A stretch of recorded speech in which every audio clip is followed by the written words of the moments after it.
Hello guys, welcome to Amit Things. In this video we will see how we can easily update apps on macOS Big Sur. So the Big Sur update is live and we have updated it.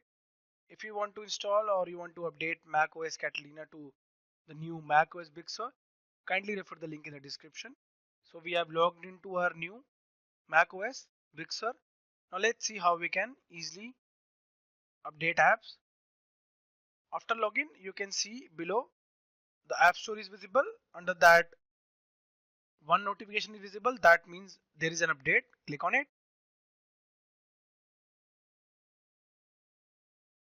On clicking, you will reach the following section, Discover. Herein you can see updates are visible.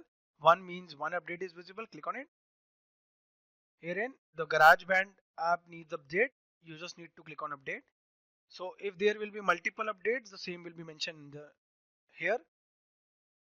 Then you can straight away click on update all to update all of them. So I hope you have connected to internet. Now click on update to update only this one because only a single update is visible. I clicked on update to update. So guys, in this video we saw how we can easily update apps on macOS Big Sur. If you like the video, do subscribe to our channel Amit Things.